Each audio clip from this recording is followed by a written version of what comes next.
puri ka dahil the best in the world ka. This is your Kuya PANDISOY, and today I'm sharing again another recipe.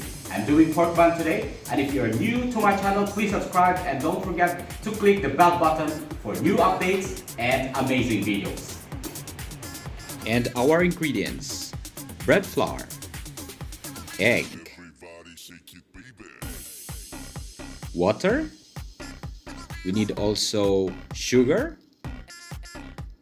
we need yeast or instant yeast, and lard,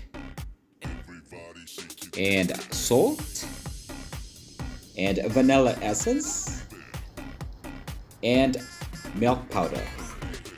And we need also for our filling our adobo starch. Ano naman po sa ating top wash, we need plain flour and white sugar, cornstarch, butter, and 2 pieces of eggs. They're ready to go. So in our mixing bowl, we'll add on our bread flour.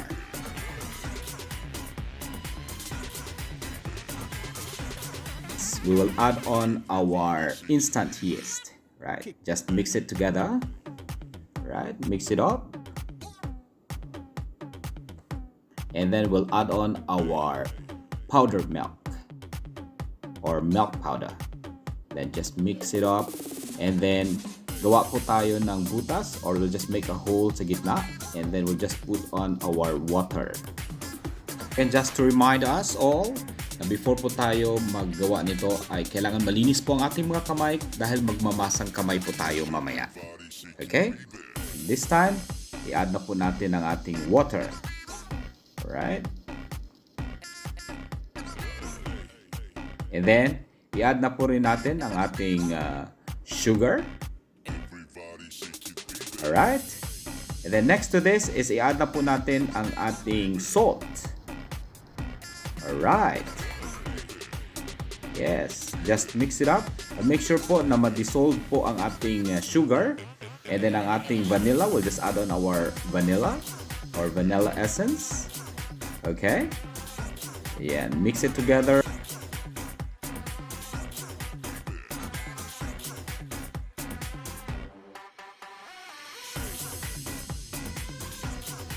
Ating sugar. And then we'll just add on our 1 piece of egg.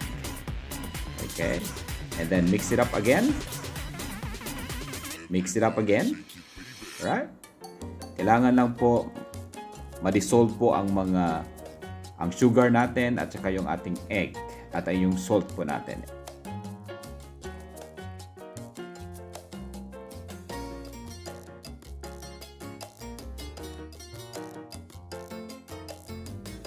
At this point, magmamasang kamay na po tayo, and let me remind you again that before doing this, kailangan malinis po ang ating mga kamay. Pag kailangan nyo po mag-add ng extra na flour, okay, para po mas mapalinis nyo po at mas mapakinis nyo po ang inyong dough, okay, just add on an extra flour.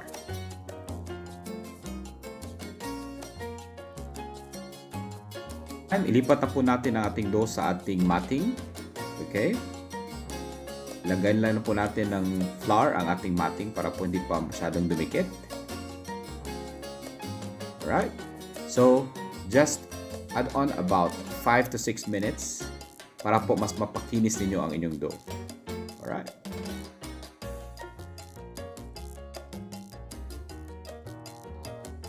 And then after about 6 to 10 minutes, ganito na po ang itsura ang inyong dough. Okay? Pag hindi na po siya naghiwalay-hiwalay, yun na po, pwede nyo na pong iparest ang inyong dough. Okay? Kailangan lang po nating bilugin. Yan. And then, ibalik po natin sa ating lagayan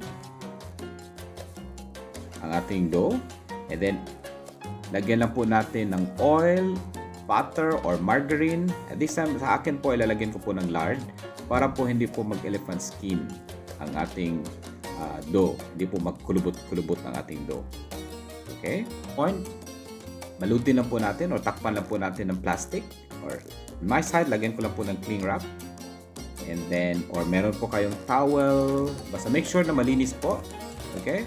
Malinis na plastic or any towel or any cloth na pwede nyo pong itakip. Para po hindi po mapasukan ng hangin at saka dumi ang ating dough. And then we'll just wait for about 30 minutes. Let it rest for about 30 minutes para po umalsa po ang ating dough. Before po natin, para naman po sa ating top wash or panglagay po natin sa ibabaw ng ating tinapay mamaya sa ating pork bun. Okay? I'll just mix it up yung ating butter. Okay?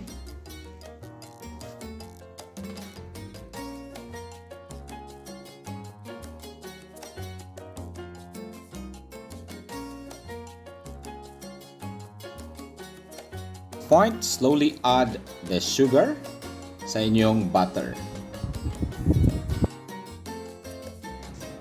Let us just add our eggs in our mixture.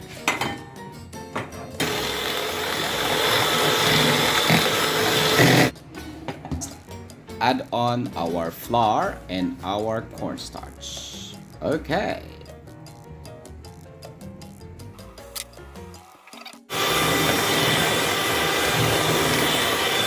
Few minutes, look at this. Our top wash is now ready and let's just put it aside. Alright. Point, lagyan lang po natin ng oil or any grease ang ating baking pan. Pwede po kayong gumamit ng oil, butter, or margarine. After 30 minutes, let's check on our dough. Ayan. Medyo umalsa na po ang ating dough. Kailangan na po nating pindot-pindutin para matanggal po ang mga excess na hangin. Right, and at this point, ready na po nating i-cut at titimbangin na po natin ang ating dough.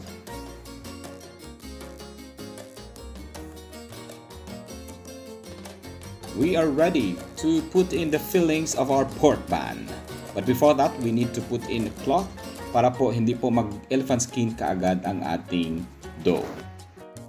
Kailang po ng maliit na butas sa gitna and then just add on 1 teaspoon of our adobo starch. Right after, we just lock in our dough on both ends para po hindi bumuka ang ating pork bun.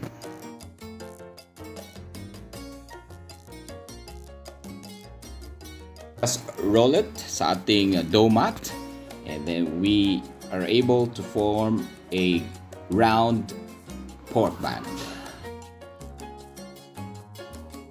Just need to cover with a clean plastic or a towel or any cloth and then let it rest for about 1 hour and a half or up to 2 hours. We'll see each other again after 1 hour 30 minutes or 2 hours. After 1 hour and 30 minutes, nag-double size na po ang ating pork bun and we're ready to put in the top wash sa ibaba po ng ating pork bun. Lalagyan ko lang po isa-isa ng top wash ang ating pork bun at nakapag-preheat na po ako ng ating oven ng 170 Celsius. And ang cooking time po nito or ang baking time po nito ay will take about 15 to 18 minutes only.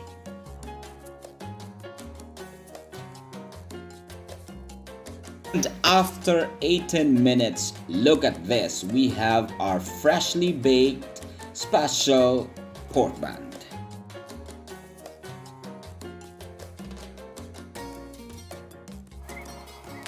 And let's check and tikman na po natin ang ating freshly baked special pork bun. Yes, look at this. Wow, so soft and so yummy.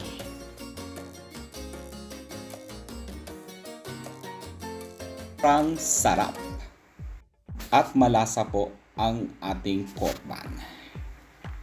Wow, the best in the world. Try this at home. Sarap, the best. Ito, this is your Kuya PANDISOY. Paalam, bye. Please subscribe and don't forget to click the bell button for new updates and amazing videos.